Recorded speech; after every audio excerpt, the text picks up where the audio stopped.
मुझे पता था भाभी, मुझे पता था। पता था तो क्यों पीली सारी खीर? मैंने हत्या की है, हत्या की है मैंने। नहीं भाभी, नहीं।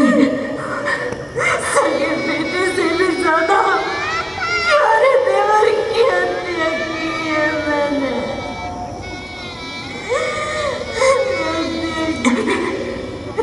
ये जहर तो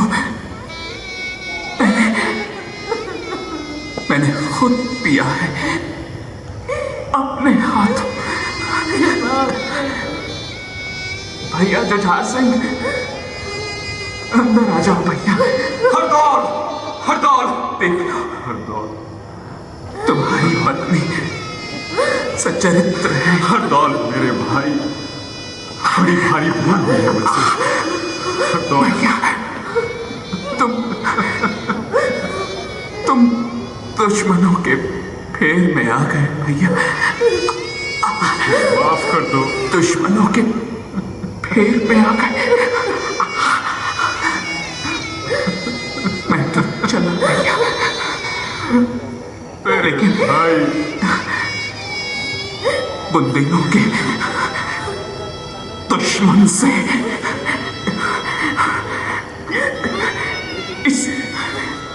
इस राज को, इस राज को। हरदौल, हरदौल, लाला जी!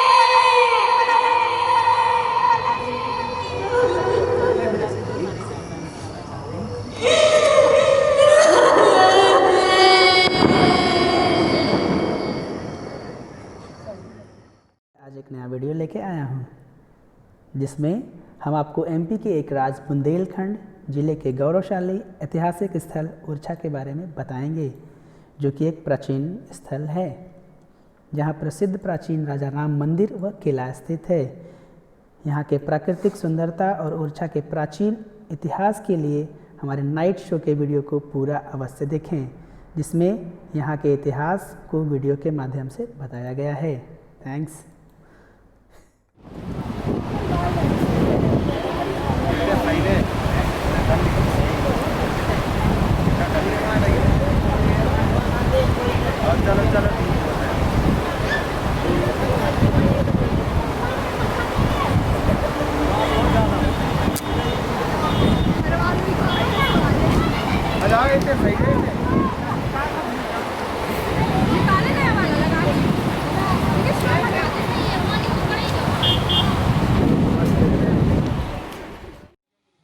यहाँ की वीर गाथाएं सदियों से हमारी संस्कृति का अभिन्न अंग रही हैं। महाराज छत्रसाल, महारानी लक्ष्मीबाई, कवि केशवदास एवं पद्माकर, लेखक वृंदावन लाल वर्मा, हॉकी सम्राट मेजर ध्यानचंद जैसी विभूतियां बुंदेलखंड की ही देन है। उत्तर में यमुना, उत्तर पश्चिम में चंबल, दक्षिण में विंध्याचल और दक्षिण पूर्व में पन्ना और अजयगढ़ से घिरा बुंदेलखंड वर्तमान के उत्तर प्रदेश और मध्य प्रदेश दोनों ही राज्यों का हिस्सा है। विंध्याचल पर्वत श्रृंखला से घिरा ये इलाका एक समय में घने जंगलों और जंगली जानवरों से भरा रहता था। बुंदेली शासक मुगल बादशाहों से अपनी मित्रता के कारण अक्सर यहीं से हाथी जैसा राजसी पशु उन्हें उपहार स्वरूप भेजते थे। सफेद बाघ के लिए प्रसिद्ध रीवा का इलाका भी बुंदेलखंड की सीमा से जुड़ा हुआ है।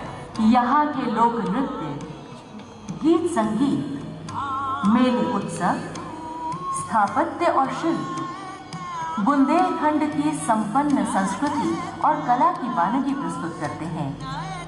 हरदौल, छत्रसाल और झांसी की रानी जैसे वीरों की गाथाएं यहाँ के कवियों का प्रिय विषय रही हैं।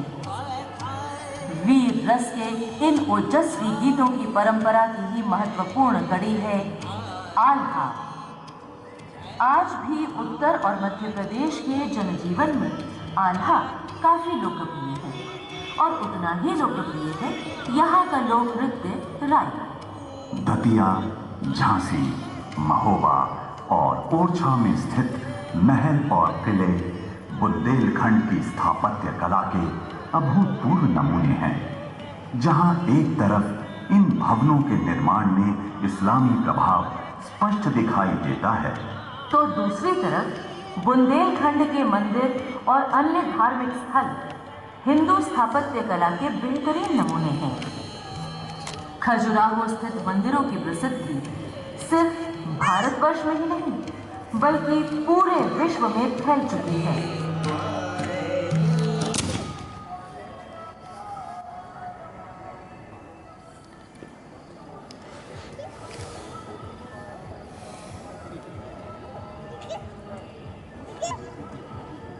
झांसी की रानी जैसे वीरों की गाथाएं यहाँ के कवियों का प्रिय विषय रही हैं।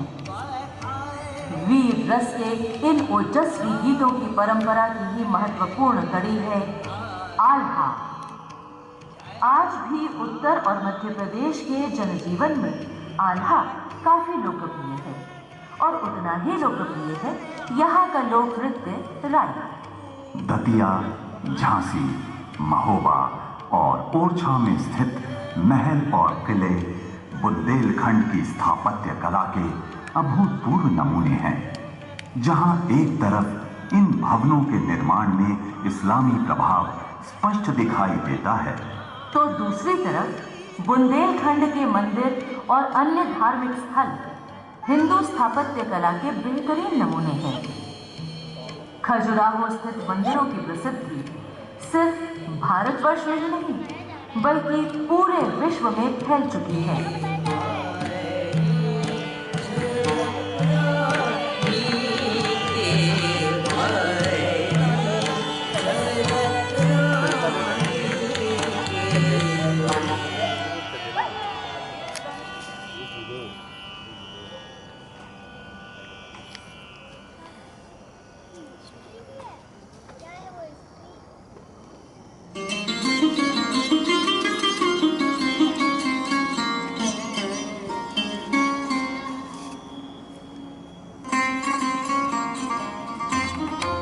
बुंदेलखंड के हृदय ओरछा में स्वागत है आप सबका। लगभग 1000 साल बीते जब बुंदेला साम्राज्य के संस्थापक राजा हेमकर्ण ने विंध्याचल की देवी विंध्यवासिनी का अनुष्ठान लगातार 5 बार इतनी भक्ति और निष्ठा से किया कि वे पंचम विंध्येला की उपाधि से विभूषित हुए। यही उपाधि विंध्येला वक्त के साथ साथ बन गई बुंदेला। 11वीं सदी से लेकर 13वीं सदी तक लगभग 200 साल बुंदेलों ने मोहनी जगम्मनपुर में राज किया। अगले 300 साल बीते गढ़कुंडार में। 1521 ईस्वी में हेमकर्ण और सोहनपाल के वंशज रुद्र प्रताप ने बुंदेलखंड की गद्दी संभाली और नए राजा को जरूरत महसूस हुई एक नई और ज्यादा सुरक्षित राजधानी।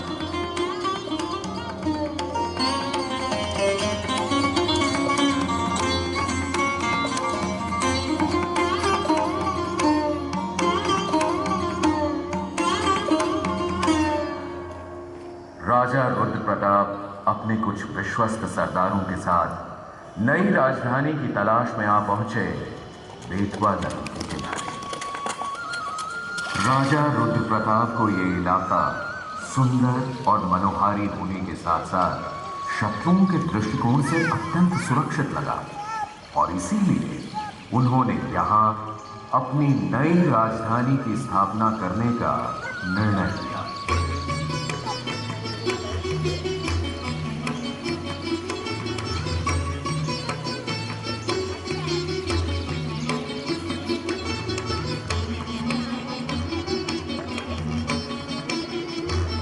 नई राजधानी में जोर शोर से निर्माण कार्य शुरू हुआ।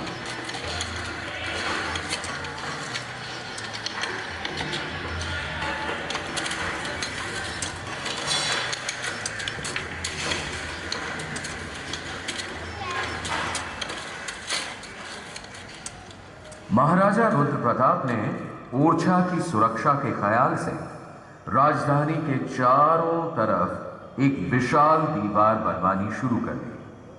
लेकिन अफसोस,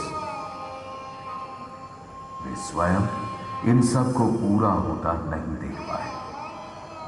उसी वर्ष अर्थात सन 1531 में एक दिन जब महाराज रुद्र प्रताप शिकार पर गए हुए थे,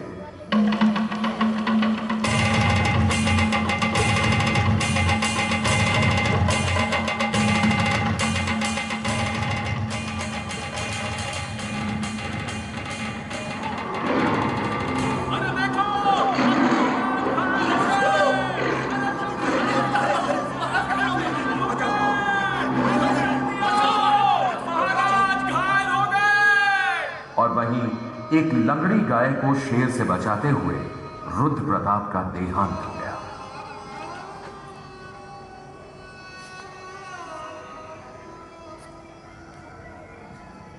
रुद्र प्रताप के देहांत के बाद ओरछा की गद्दी पर बैठे भारती चंद अपने यशस्वी पिता की तरह वे भी अत्यंत वीर और भवन निर्माण के शौकीन थे।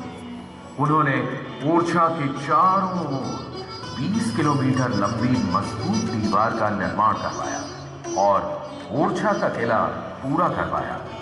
इन सभी निर्माण कार्यों में उनके छोटे भाई मधुकर शाह का भरपूर सहयोग रहा।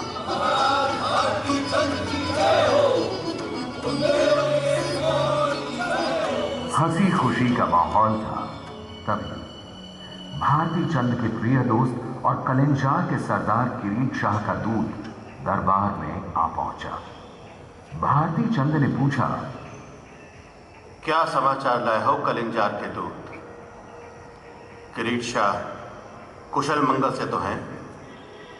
नहीं महाराज, हमारा राज्य बड़ी भारी विपदा में फंस गया है। शेर शाह सूरी ने अपनी विशाल सेना के साथ कलिंजार पर आक्रमण कर दिया है। मधुकर शाह। जी महाराज। फौज को तैयार होने का हुक्म दिया जाए।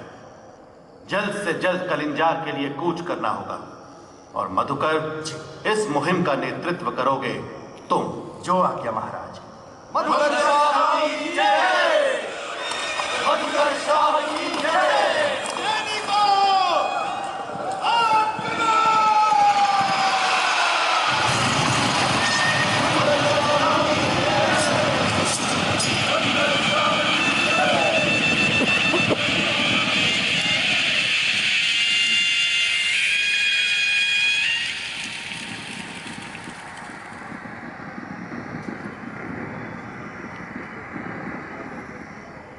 मधुकर शाह जब तक कलिंजार पहुंचे, वहां के किले पर शेरशाह सूरी का कब्जा हो चुका था।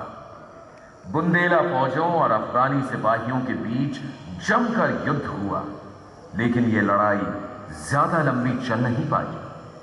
युद्ध के दौरान एक हादसे में शेरशाह सूरी की मृत्यु हो गई और मधुकर शाह की जीत। इधर ओरछा में महाराज भारती चंद जब पूजा के लिए मंदिर की सीढ़ियां चढ़ रहे थे, तभी उन्हें ये समाचार मिला। महाराज की जय हो। शुभ समाचार है, युद्ध में हमारी विजय हुई। शेरशाह सूरी मारा गया महाराज।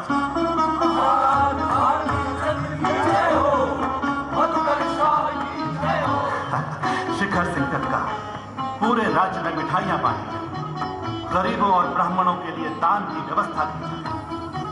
आज पूरे राज्य में एक बार फिर दिवाली मनाई जाएगी। अवश्य महाराज। लेकिन महाराज, इस खुशी के मौके पर आपकी आंखों में आंसू।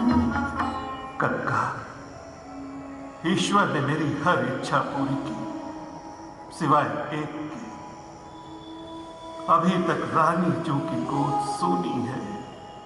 भारती चंद ने तमाम व्रत उपवास किए, मन्नतें मांगी, किंतु महारानी की गोद सूनी ही रही और भारती चंद संतान की लालसा लिए स्वर्ग सधा गए।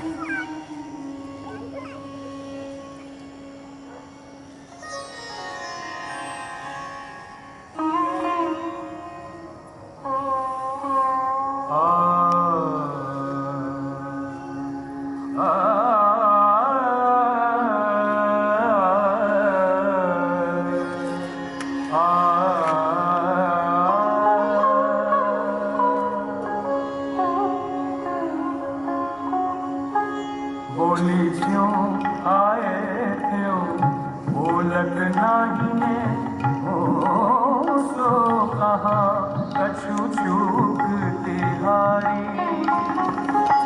ये सब कैसा हूँ एक जो सुने बिन जाने कह को जी के बिहारी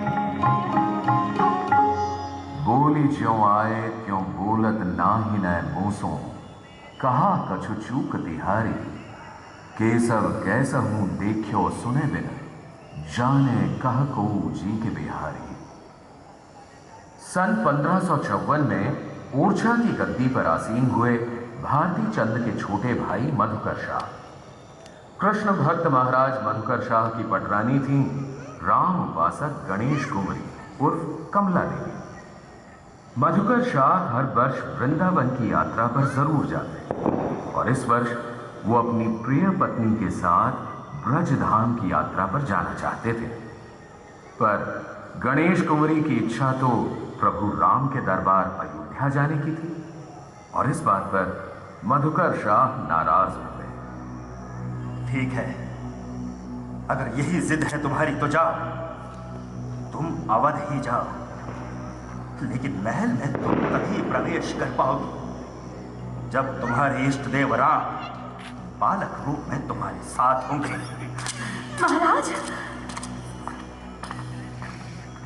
महाराज मधुकर शाह रानी गणेश कुंवरी को राज्य से लगभग निष्कासन का आदेश दे वृंदावन चले गए और रानी जो अयोध्या।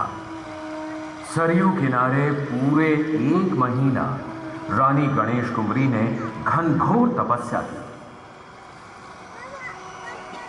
प्रभु दर्शन दीजिए, मेरे साथ मेरे घर ओरछा चलिए, वरना मैं यहीं सरयू में कूदकर प्राण त्याग दूंगी। जय श्री राम, जय श्री राम, जय श्री राम। फिर भी जब रानी जी की इच्छा पूरी नहीं हुई तो अपने वचन से बंधी रानी गणेश कुंवरी ने सरयू नदी में छलांग लगा। जय श्री राम। रानी जू नदी में कूद गई। ये तुम्हारी जू है, बचाओ बचाओ बचाओ बचाओ बचाओ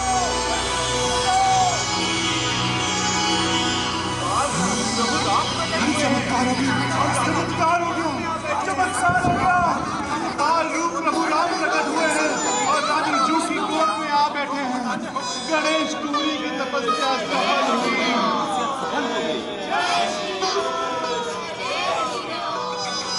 माँ, तुम्हारी तपस्या से अत्यंत प्रसन्न हुए हैं हम। बोलो क्या चाहती हो? प्रभु प्रभु, आपको मेरे साथ ओरछा चलना होगा, मेरे सम्मान और भक्ति की रक्षा के लिए। अवश्य चलेंगे माँ, किंतु हमारी भी कुछ शर्तें हैं। बोलिए प्रभु, बोलिए ना, आपकी हर शर्त स्वीकार है मुझे। पहली शर्त, यहाँ से ओरछा तक की यात्रा पैदल होगी। दूसरी शर्त, ओरछा में जहाँ एक बार बैठ गया वहीं रहूँगा, किसी दूसरे मंदिर में नहीं जाऊँगा। और तीसरी शर्त, मेरा मंदिर राम राजा के नाम से विख्यात होगा। मैं प्राण प्राण से कोशिश करूँगी कि आपकी हर इच्छा पूरी कर सकूँ। तो फिर चलो माँ। चलिए प्रभु। जय श्री राम, जय श्री राम, जय श्री राम। ऊंचे आकाश प्रतिध्वज आकाश शोभा विलास शोभे प्रकाश। ऊंचे आकाश प्रतिध्वज आकाश शोभा विलास शोभे प्रकाश। अति सुंदर अति साधु निर्न रहित पल आधु। अति सुंदर अति साधु निर्न रहित पल आधु। परम तपोमय भानी खंड धारिणी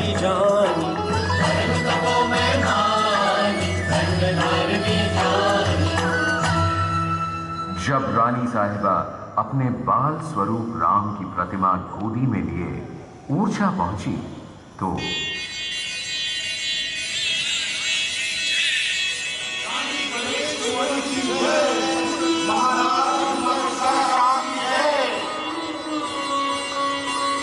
प्रणाम महाराज। महारानी जी, आपने सिद्ध कर दिया कि आपकी भक्ति कितनी प्रबल है। प्रभु राम के इस बाल रूप को देखकर मेरा रोम रोम धन्य हुआ। महाराज,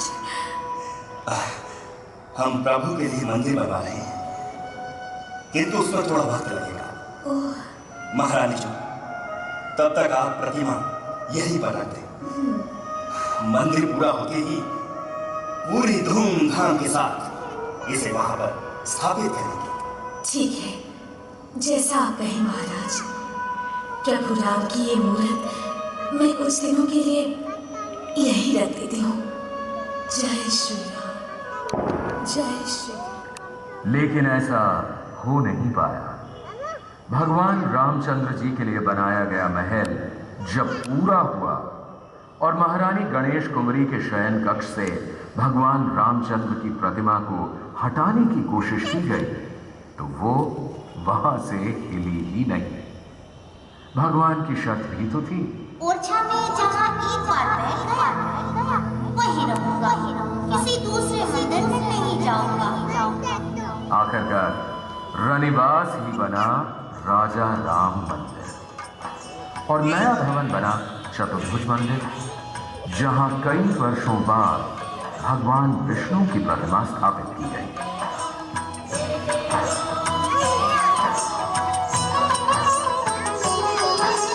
जग व्यापक राजा राम के दो निवास हैं खास, दिवस ओरछा में प्रकट शाम अयोध्या। जग व्यापक राजा राम के दो निवास हैं खास, दिवस ओरछा में प्रकट शाम अयोध्या।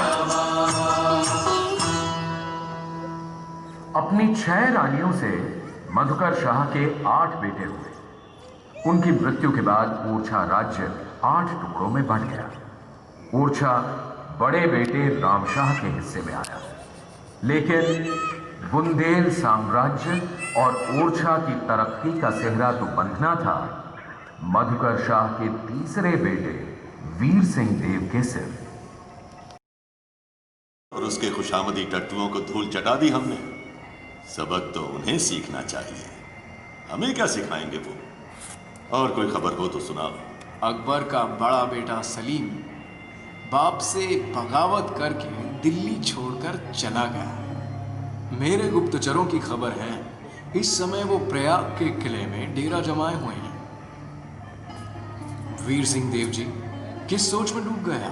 मैं सोच रहा था चंपत राय, क्यों न सलीम की तरफ दोस्ती का हाथ बढ़ाया जाए। देखो, आज नहीं तो कल हिंदुस्तान का बादशाह वही बनेगा। बिल्कुल दुरुस्त फरमाया। अगर इस मुसीबत के समय हम उसका साथ देते हैं तो कल जरूरत के समय वो हमारी मदद करेगा। इसीलिए सोच रहा हूं प्रयाग चलकर सलीम से भेंट की जाए। ऐसा ही हुआ। वीर सिंह देव से दोस्ती की अभिलाषा सलीम के मन में भी थी। उन्होंने इस बुंदेले वीर को कुछ दिन इलाहाबाद में अपना मेहमान बना के रखा। इसी दौरान खबर आई कि बादशाह अकबर ने अपने बागी बेटे को सबक सिखाने के लिए शेख अबुल फजल के नेतृत्व में एक बड़ी भारी फौज भेजी है।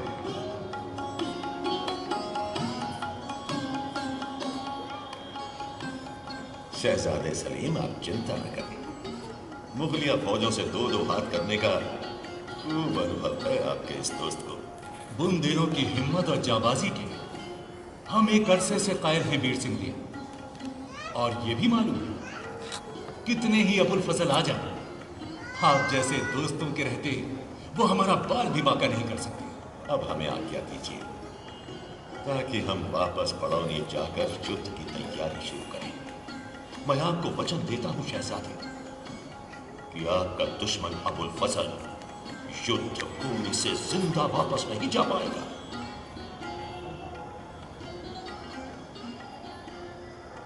नरवर के पास बुंदेला और मुगलिया फौज के बीच घमासान युद्ध हुआ। बुंदेलों की जीत हुई और अपने वायदे के अनुसार वीर सिंह देव ने अबुल फजल का सिर कलम करके चंपत राय के हाथों इलाहाबाद शहजादे सलीम के पास भिजवा दिया। कुछ दिनों बाद चंपत राय खुशी खुशी बड़ौनी वापस पहुंचे। बधाई हो वीर सिंह देव जी। शहजादे सलीम ने आपको बड़ौनी का जागीरदार नियुक्त करने के लिए आपके राजतिलक की पूरी सामग्री भिजवाई है।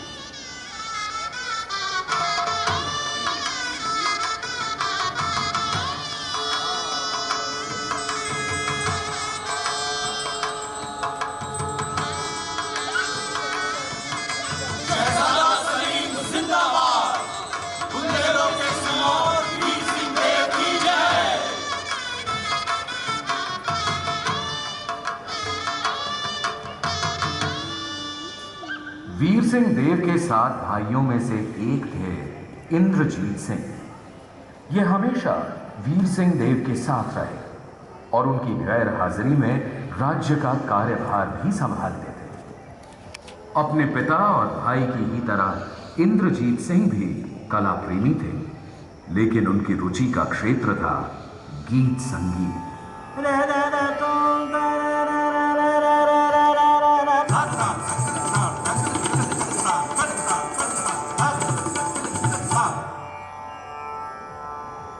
यूं तो इंद्रजीत सिंह के दरबार में 6 नर्तकियां थी, लेकिन उन सब में सबसे सुंदर और गीत संगीत में पारंगत थी राय परवीन।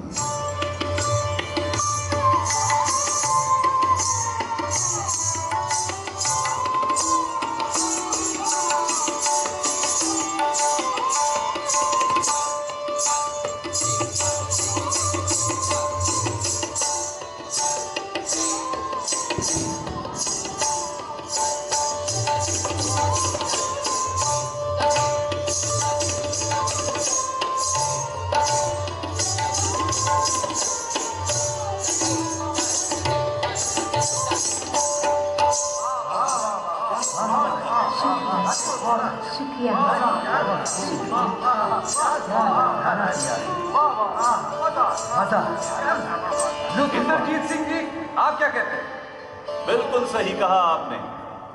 राय परवीन सचमुच बेजोड़ गायिका और नर्तकी हैं। जल्द ही ओरछा किले के बगल में राय परवीन का महल होगा। शुक्रिया हुजूर, इनायत है। नहीं, तुम नहीं जानती राय परवीन, तुम्हारी प्रसिद्धि कहां कहां तक पहुंच चुकी है। वो दिन दूर नहीं जब आगरा तक तुम्हारी धूम होगी। ये तो आपकी इनायत है हुजूर।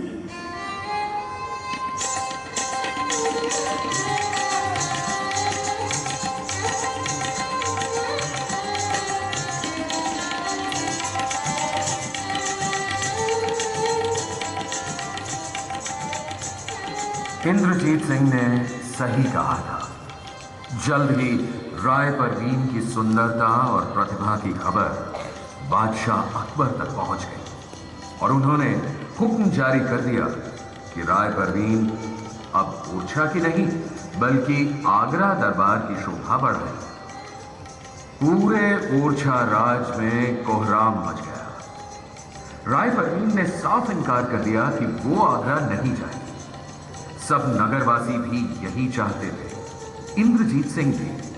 पर हिंदुस्तान के बादशाह से दुश्मनी मोल लेना काफी महंगा पड़ सकता है। यही सोचकर इंद्रजीत ने अपना मन मारा और बहुत समझा बुझाकर राय परवीन को आगरा भिजवाया।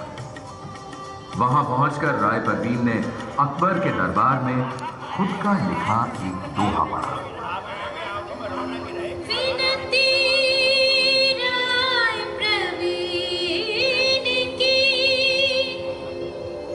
सुनी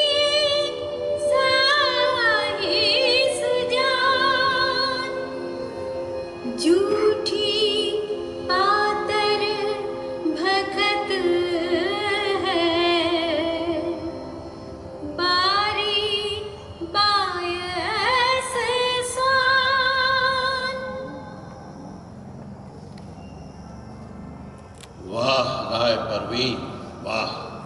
शहंशाह हिंदुस्तान तुम्हारी खूबसूरती से तो मुतासिर हुए। तुम्हारी दलेरी ने हमारी नजरों में तुम्हारी इज्जत और बढ़ा दी है।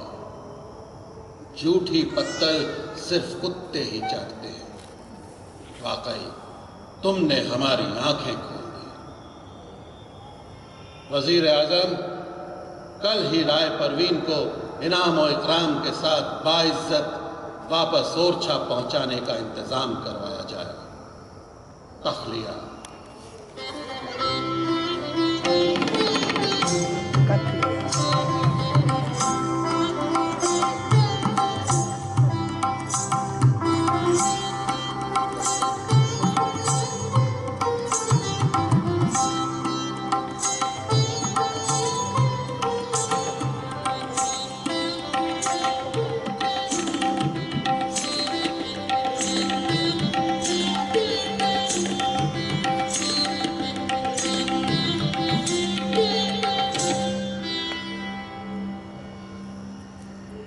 वीर सिंह देव का ओरछा की गद्दी पर बैठने का सपना पूरा हुआ सन 1606 में, जब अकबर की मृत्यु के बाद शहजादा सलीम जहांगीर के नाम से हिंदुस्तान के अगले बादशाह बने।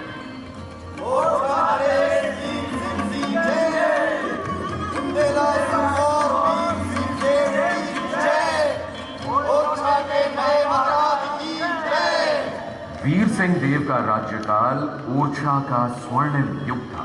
सन 1606 से सन 1627 तक के 21 साल के उनके शासनकाल में ओरछा राज्य ने हर क्षेत्र में दिन दूनी रात चौगुनी तरक्की की। ओरछा का शासन संभालते ही उन्होंने सुंदर और भव्य इमारतों का निर्माण शुरू करवाया।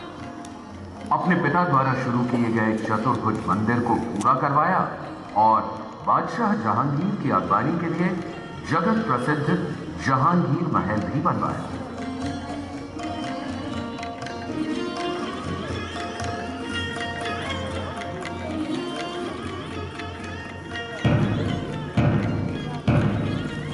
बाअदब, बामुलाइजा, होशियार शहंशाह हिंदुस्तान, मुगलिया सल्तनत के सरताज आलम पना बादशाह जहांगीर पधार रहे हैं। ओरछा के राजा वीर सिंह बुंदेला के गरीब खाने में हिंदुस्तान के बादशाह का स्वागत है। वीर सिंह देव, मेरे दोस्त, हम तुमसे बहरगीर होना चाहते हैं।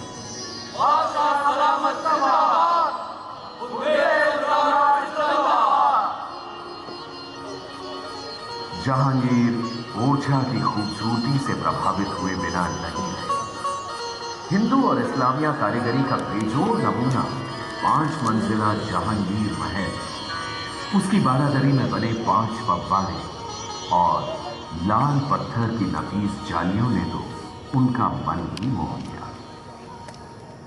राजा वीर सिंह, आज तक हमने आपकी जांबाजी के चर्चे सुने थे, पर हम देख रहे हैं जितना आप तलवारबाजी के फन में माहिर हैं, उतनी ही काबिलियत और नफासत कड़ा संसार में भी आपको हासिल है। ये तो आपकी जर्रा नवाजी है बादशाह सलामत। नहीं नहीं, जर्रा नवाजी नहीं, आपका ये महल और ओरछा की बाकी तमाम इमारतें वाकई काबिल तारीफ है। जहां बना राजा साहब ने आसपास के इलाके में बड़े आलीशान किले भी बनवाए हैं। खासतौर पर धमौनी, दतिया और बलवंत नगर के किले तो देखने लायक है। चंपत राय हमारे मित्र हैं, इसलिए हमारी तारीफ के पुल बांधते रहते हैं। जहां बना, आप सफर से थक गए होंगे, कुछ देर विश्राम कीजिए, उसके उपरांत भोजन की व्यवस्था है और फिर। ये बात सच है कि वीर सिंह देव ने कई भव्य इमारतों का निर्माण करवाया।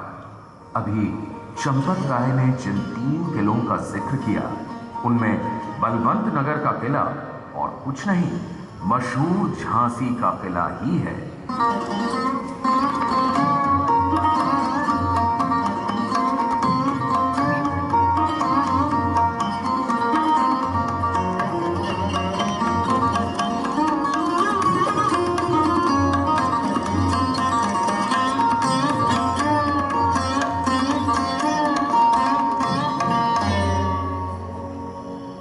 वीर सिंह देव एक कुशल शासक और कला प्रेमी व्यक्ति होने के साथ साथ अत्यंत न्यायप्रिय राजा थे। सन 1623 की एक घटना है। वीर सिंह देव का बेटा बाघ बहादुर अपने कुछ दोस्तों के साथ हिरण के शिकार पर निकला। राजकुमार, वो देखिए, वो रहा हिरण, उधर घास चल रहा है, पीछा करो। किधर किधर गया वो हिरण? मेरा अनुमान है वो पूरब की ओर गया है। नहीं नहीं, वो उधर दक्षिण पूर्व की तरफ गया है। एक काम करते हैं, वहां वो साधु महाराज बैठे हैं, उनसे पूछते हैं।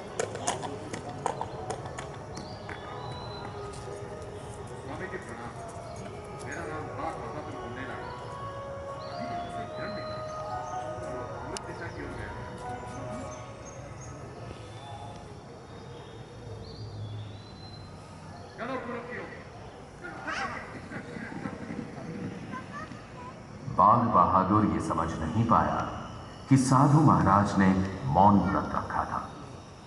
दिन भर गलत दिशा में भटककर शाम को जब वो खाली हाथ वापस आया तो गुस्से और निराशा में आग बबूला हो रहा था। साधु जी को देखकर बाघ बहादुर का पारा 7वें आसमान पर पहुंच गया।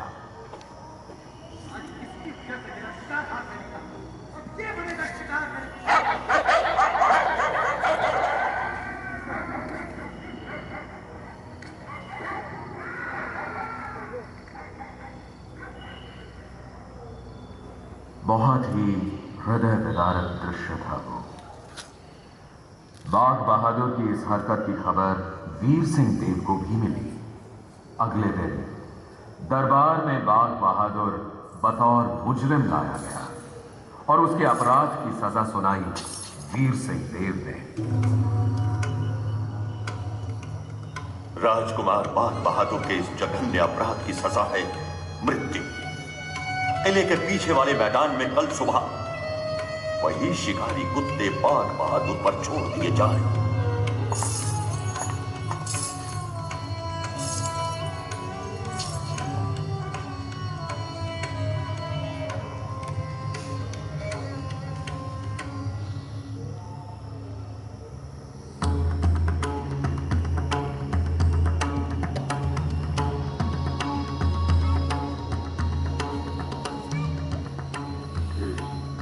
काल का पहिया कभी रुकता नहीं। 21 साल ओरछा पर राज करके 1627 ईस्वी में बुंदेलों के महानायक वीर सिंह देव का निधन हुआ।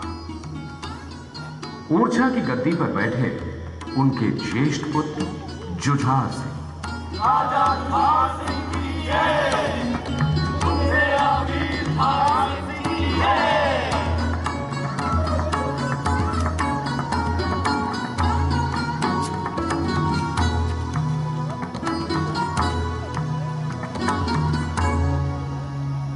जुझार सिंह की पत्नी चंपावती अपने देवर लाला हरदौल पर बड़ा स्नेह रखती थी।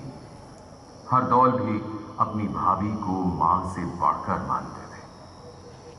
मुगलों के अत्याचार और आक्रमणों के खिलाफ हरदौल ने एक बहुत बड़ी सेना का गठन किया, जिसमें हर जाति, हर धर्म के सैनिक भर्ती हुए।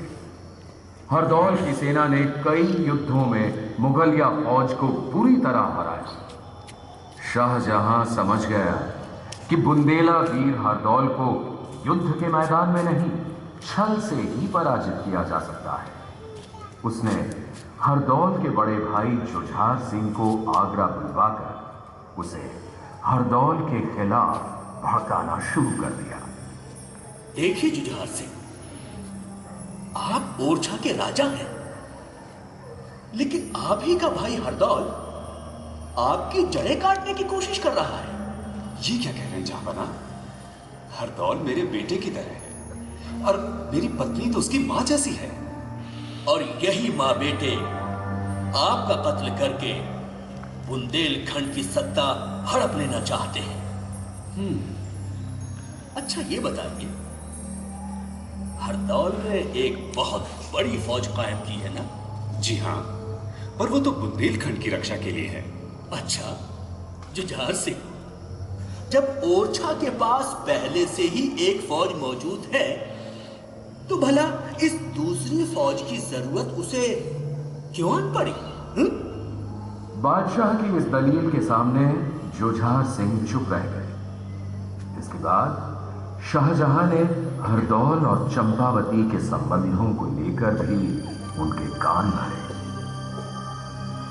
क्या चंपावती और हरदौल? जी हाँ। मुझे अपने कानों पर विश्वास नहीं हो रहा। तभी तो मैंने आपको आगरा बुलवाया है। अब आप एक काम कीजिए, रानी चंपावती से कहिए कि हरदौल को खाने में जहर मिलाकर दे दे। नहीं नहीं नहीं, चंपावती इसके लिए कभी तैयार नहीं होगी। देखिए जुझार सिंह, अगर रानी चंपावती आपकी वाकई वफादार है तो हरदौल को जहर देने में उसे खास ऐतराज नहीं होगा, और अगर वो इस काम को अंजाम नहीं देती तो साबित हो जाएगा कि उसकी मोहब्बत का बायस हरदौल है, आप नहीं। फिर तो मैं उन दोनों को जिंदा नहीं छोड़ूंगा। शाहजहां की चाल कामयाब हुई।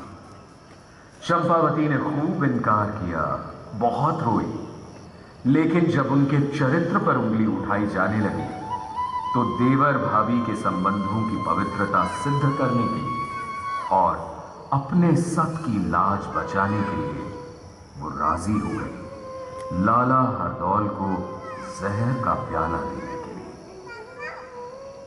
हरदौल के भक्त एक सेवक ने इस षड्यंत्र की खबर हरदौल तक पहुंचा दी, लेकिन अपनी जान बचाने के लिए हरदौल ओरछा से भागे नहीं, क्योंकि अपनी जान से ज्यादा उन्हें अपनी मां जैसी भाभी की इज्जत प्यारी थी। कौन? अरे भाभी, आओ अंदर आ जाओ, मुझे बुला लिया होता। ये मैं आपके लिए लाई थी। मेरे लिए? हाँ। अरे वाह, मेरी मनपसंद खीर। लाओ भाभी, जल्दी लाओ, बड़ी भूख लगी है। दरवाजे के पीछे छुपे जुझार से सब देख रहे थे। लाला हरदौल कटोरे को मुंह से लगाकर एक घूंट में सारी खीर पी गए और लड़खड़ाकर जमीन पर गिर पड़े। लाला जी, लाला जी, वो खीर नहीं, वो जहर था। मुझे पता था भाभी, मुझे पता था। पता था तो क्यों पीली सारी खीर? मैंने हत्या की है, हत्या की है मैंने। नहीं भाभी, नहीं। सगे बेटे से भी ज्यादा प्यारे देवर की हत्या की है मैंने।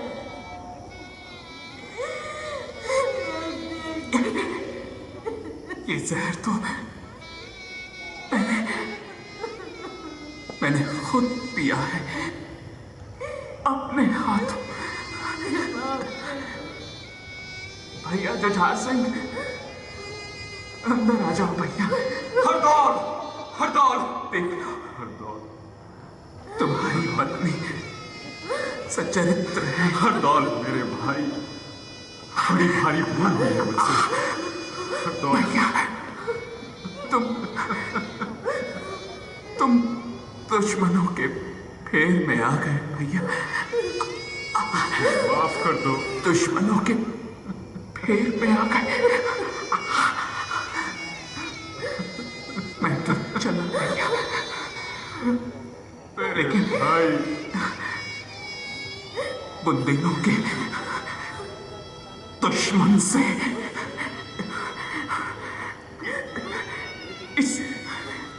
इस राज को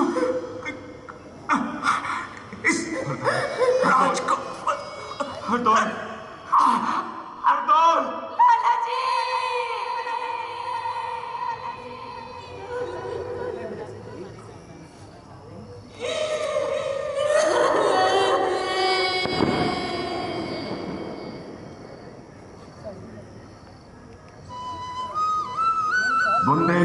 हरदौल ने प्राण त्याग दिए और सदा सदा के लिए अमर हो गए। किंवदंती है कि मृत्यु उपरांत अपनी बहन कुंजावती के विवाह में भात की रस्म के लिए वे सशरीर उपस्थित हुए थे, जिसकी वजह से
सन 1653 में ओरछा की गद्दी पर बैठे सुजान सिंह। ऐसा कहा जाता है कि मुगल बादशाह औरंगजेब की बेटी बदरुन्निसा और सुजान सिंह के बेटे इंद्रमणि में गहरा प्रेम था।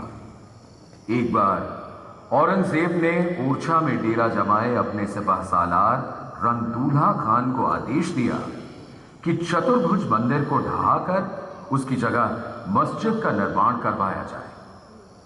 कई बुंदेले सरदार मंदिर के मुख्य पुजारी प्राणनाथ प्रभु के पास पहुंच गए। चतुर्भुज मंदिर में ही मंत्रणा शुरू हो गई।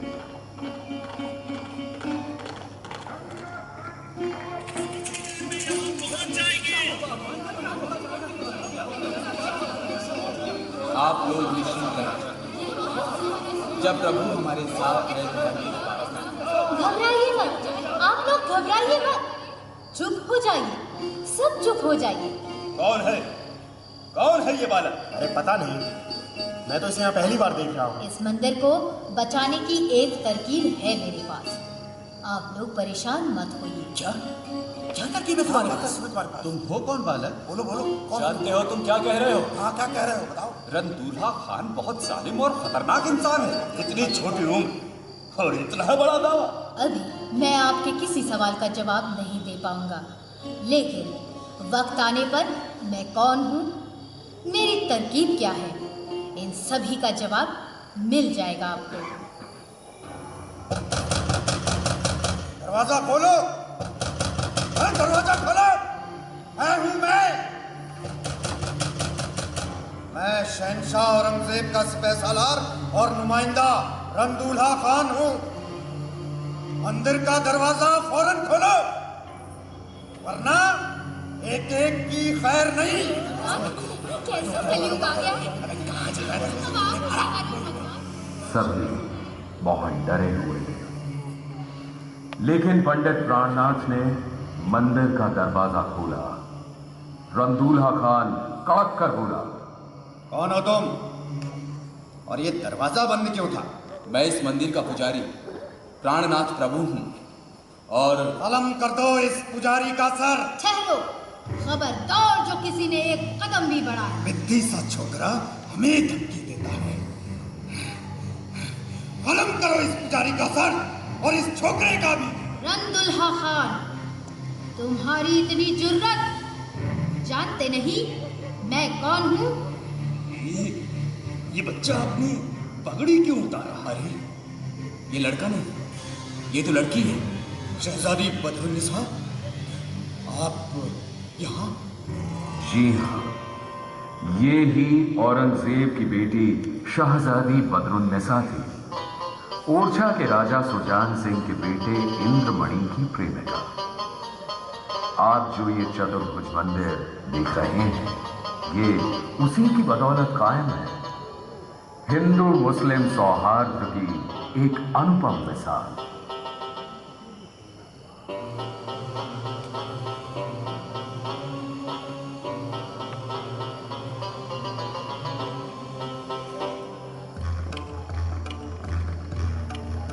महाराजा छत्रसाल कमाल के पराक्रमी, साहसी और वीर योद्धा थे। युद्ध की तमाम कलाओं और कूटनीति के पारंगत छत्रसाल के बहादुर माता पिता का स्वर्गवास तब हो गया था जब उनकी उम्र लगभग 11 वर्ष थी। युवा होने पर उनके पास कहने को अपना कोई राज्य नहीं था, लेकिन अपनी तलवार और सामर्थ्य के बल पर छत्रसाल ने एक ऐसे विशाल राज्य का गठन किया जिसकी सीमा पश्चिम में चंबल से लेकर पूर्व में टॉन्स तक और दक्षिण में नर्मदा से लेकर उत्तर में जमुना तक फैली थी। झांसी, गुना, कालपी, जालौन, सागर, चित्रकूट आदि तमाम शहर उनके राज्य के अंतर्गत थे और इस बुंदेल साम्राज्य की राजधानी थी पन्ना।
ने बिल्कुल सही कहा।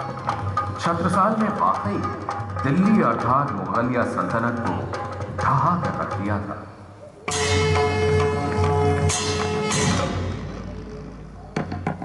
राजा छत्रसाल ने हिल्सा के युद्ध में अनवर खां पर विजय प्राप्त की सन 1687।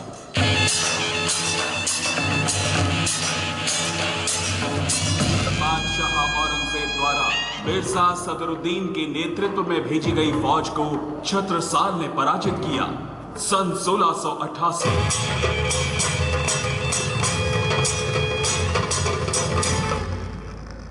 दिल्ली के सूबेदार अब्दुल समद की फौज को मौदहा युद्ध स्थल में राजा छत्रसाल ने नेस्तो नाबूद किया सन 1689।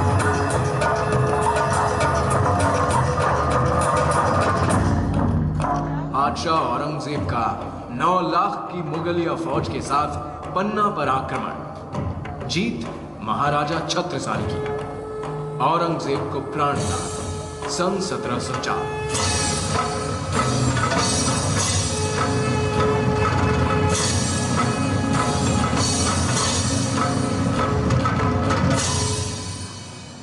कई वर्षों तक छत्रसाल ने बड़ी कुशलता पूर्वक अपने इस विशाल राज्य पर शासन किया। उनकी वृद्धावस्था में सन 1730 के आसपास इलाहाबाद के शासक मोहम्मद खां बंगश ने पन्ना पर आक्रमण कर दिया। महाराज, युद्ध भूमि के समाचार अच्छे नहीं हैं। मोहम्मद खां बंगश की सेना हमारी बुंदेला सेना पर भारी पड़ रही है, यही कहना चाहते हो ना? बड़ी बुरी होती है वृद्धावस्था। महाराज, आपका स्वास्थ्य ठीक नहीं है। आप विश्राम करें। अब कैसा विश्राम? मैं छत्रसाल बुंदेला, एक समय था सब मेरे नाम से थर्राते थे, और अब अपने ब्राह्मण साम्राज्य बचाने में भी असमर्थ। अरे बेटा जगतराज। जी जी पिताजी। मुझे चाहिए कोई ऐसा योद्धा जो इस संकट की घड़ी में हमारा साथ दे। पिताजी, ऐसा एक व्यक्ति है मेरी दृष्टि में, युवा मराठा वीर बाजीराव पेशवा। बिल्कुल सही नाम सुझाया। मेरी तरफ से उसे संदेशा भेजो। जो गति भाई गजेंद्र की, सो गति पहुंची आज। बाजी जात बुंदेल की, राघो बाजी लाज। हर हर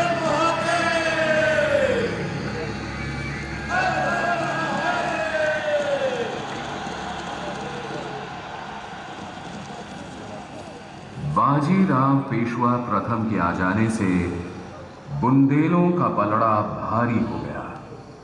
युद्ध में उन्हीं की विजय हुई। इसी के चंद वर्षों बाद लगभग 80 वर्ष की अवस्था में बुंदेला शिरोमणि महाराजा छत्रसाल का स्वर्गवास हुआ।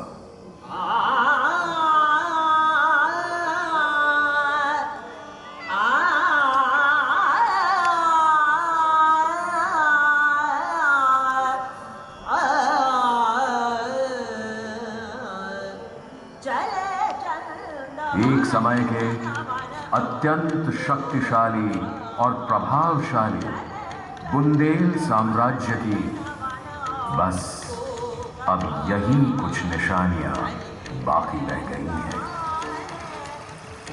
कल कल बहती बेतवा नदी, तीर्थ यात्रियों के आकर्षण का केंद्र राम राजा का मंदिर और बुंदेलों की शान ये खूबसूरत किला।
गजब।